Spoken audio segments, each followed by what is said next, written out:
तो आपके अंदर क्रांति आएगी, भ्रांति समाप्त हो जाएगी। क्रांति आया, भ्रांति गया, अंधकार मिटा, प्रकाश आया। और ये जब तक आपके अंदर अंधकार समाप्त नहीं हो रहा है, प्रकाश नहीं आएगा। टॉर्च आप रखते हैं, टॉर्च आप जलाते हैं इसलिए कि हमें कांटा पर लात नहीं पड़ जाए, गंदा पर लात नहीं पड़ जाए। टॉर्च रखे हुए हैं 3 सेल वाला, 6 सेल वाला, और आप जलाते नहीं हैं और आपके पैर में कांटा चुभ जाता है। तो कबीर साहब का जो विचार है वह डिवाइन लाइट है, शब्द का डिवाइन लाइट है। नहीं, इनके शब्द को अगर अपने जीवन में अगर आप उतार ले, एक शब्द को रात से न जाने भजन के द्वारा, उपदेश के द्वारा कितने शब्दों का बौछार किया गया, ये अनंत शब्द का बौछार किया गया। नहीं, झाड़ी लगा, लेकिन उसमें से भाइयों बहनों एक शब्द को अगर अपने जीवन में आप उतार लेते हैं तो शायद आपका कल्याण होने से रुक नहीं सकता। आप सुने थे हमारे डॉक्टर नंदलाल शास्त्री जी बता रहे थे कि मैं गड्ढा में गिरा हुआ था, लेकिन परोल हुजूर जब गए तो मैं वहां आजाद हो गया। मैं पिंजरा में बंद था, कर्मकांड की पिंजरा में संसार के द्वारा जो पखंडवाद था, उस पखंडवाद में हमारे प्रोफेसर साहब डॉक्टर नंदलाल शास्त्री साहब जी कैद हो गए थे। जैसे कि तोता पिंजरा के अंदर कैद हो जाता है और उसी पिंजरा के अंदर से सीताराम सीताराम बोलता रहता है सज्जनों, लेकिन पिंजरा से बाहर नहीं होता है। लेकिन कोई भेदी साधु मिल गए उस तोता को, तो लोग पिंजरा से मुक्त हो गए। सज्जनों, एक महात्मा जी सीताराम सीताराम पढ़ा रहे थे तोता को, और जितने लोग उस मठ पर जाते सबों को तोता सीताराम सिखाता, कहो सीताराम, कहो सीताराम। हमारे लालू भाई ऐसा एक साधु जी चले गए और तोता ने कहा मिट्ठू कहो सीताराम, कहो सीताराम। साधु जी ने पूछा बताओ ये सीताराम क्या है? तो कहा ये भगवान का नाम है, इसको जपने से आप भवसागर पार कर जाएंगे। साधु जी ने कहा तोता तू बताओ कितने वर्षों से इस पिंजरा के अंदर तू सीताराम सीताराम जपते हो? कहा बाबा मैं 20 वर्षों से इस लो पिंजरा के अंदर कैद हूँ, पिंजरा से बाहर नहीं होता हूँ। साधु जी ने कहा यह बताओ तोता तू 20 वर्ष से सीताराम सीताराम जपते हो, राम नाम जपते हो, इस पिंजरा से बाहर नहीं हो सका, हम रात भर सीताराम कहेंगे तो हमारा कल्याण कैसे हो जाएगा? साधु जी ने कहा तोता ये राम नाम सीताराम जपने से नहीं होगा। आज के जमाने में रामा रामा घरे घरे, अब मुर्गी बकरी घरे घरे, इससे कल्याण होने को नहीं है।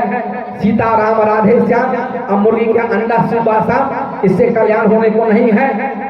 क्या कहें दिल की बात, रामपुरा में सुंदरकांड हो रहा था, जगदीश राम जी डीलर हैं और उनके ही फलित लोग करवा रहे थे। जगदीश जी कहा कि आइए, हमको पता क्या था कहाँ सुंदरकांड होता है।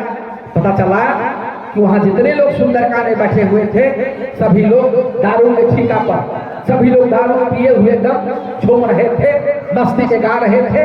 सज्जनों, ऊपर से सुंदरकांड और अंदर में लंका कांड। इसलिए कबीर साहब ने कहा इस लंका कांड से हमारा कल्याण नहीं होने वाला है, सुंदर कांड से होगा। वास्तव में अगर सुंदर कांड करिएगा तब ना कल्याण होगा, हैं? तो ऊपर से सुंदर कांड, अंदर में दारू कांड नहीं। इसलिए इस दारू कांड से हमारा कल्याण असंभव है, संभव नहीं है भाइयों। इसलिए कबीर साहब ने कहा जो तुम चाहो मुझको छाड़ सकल की आस, मुझे जैसा हो ही रहो सब कुछ तेरे पास। इसलिए हमारे हुजूर कहते हैं कि मैं परौल साहेब पैदा करना चाहता हूं,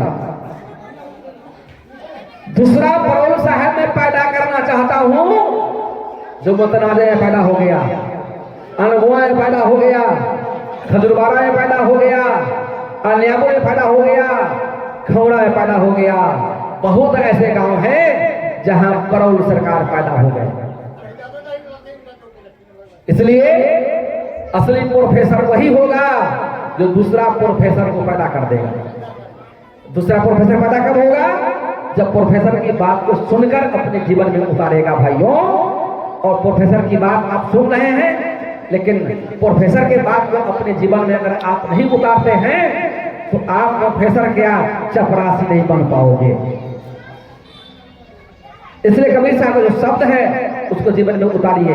आप तो रात में थे जितेंद्र भाई, मैंने कहा कितने लोग शराब का भाग नहीं खाते हैं, कुछ लोग हाथ उठाए। अब मैंने कहा कितने लोग बाबू को नहीं जलाते हैं, तो एक भी लोग हाथ नहीं उठाए।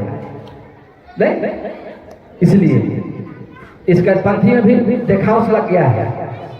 नहीं, देखा देखी करता है, इसलिए देखा देखी में नहीं पड़िए।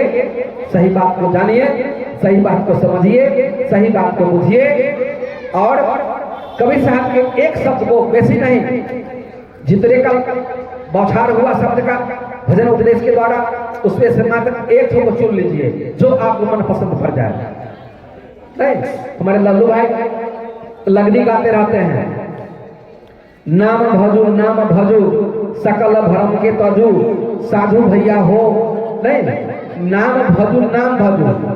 अगर नाम को भजन कर लेंगे, लालू भाई कहते हैं, तो आपका सारा भ्रम दूर हो जाएगा संसार के, और आपके अंदर लगा हुआ है। नहीं, और आप बहुत बड़े महात्मा जी कहला रहे हैं और आपके अंदर लगा हुआ है, इसका मतलब है कि आपको भी वह दवा सूट नहीं करता है। या तो आप खाते नहीं है या फिर सूट नहीं करता है, इसका मतलब है फैलेरिया का बीमारी हो गया। फैलेरिया का बीमारी छूटता नहीं है, कम बेस होता रहता है। इसलिए दवा खाइएगा तो हो सकता है ठीक हो जाए, लेकिन हम लोग दवा खा नहीं रहे हैं।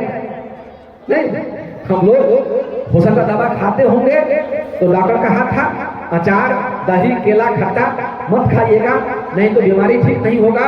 ठीक उसी प्रकार हम लोग दवा लेते हैं और परहेज नहीं करते हैं। तो कबीर साहब ने कहा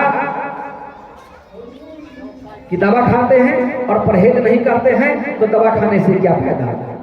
नहीं, इसलिए दवा को खाइए और साथ साथ परहेज भी करिए तो आपका दवा सूख जाएगा। अब हम लोगों के बीच हमारे इस कवि पंथ के सुप्रसिद्ध गायक के रूप में हमारे लालू भाई हैं, जो बिल्कुल कबीर साहब के दर्शन पर आधारित भजन गाते हैं। इनका एक भी ऐसा भजन नहीं जो कबीर दर्शन से टच नहीं करता हो, छू पा नहीं रहा हो, छूते हुए पार कर जाता है इनका भजन। तो आइए इनसे भजन सुनेंगे आप, और फिर इसी प्रकार से भजन उपदेश चलता रहेगा।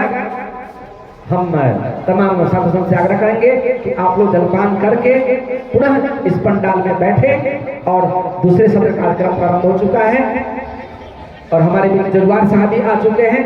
तो रात से उनका वाणी सब बैग में भरा हुआ है, आज हम लोग के बीच परोसेंगे और आप सुनेंगे। साहबंदगी नीचे चालू है।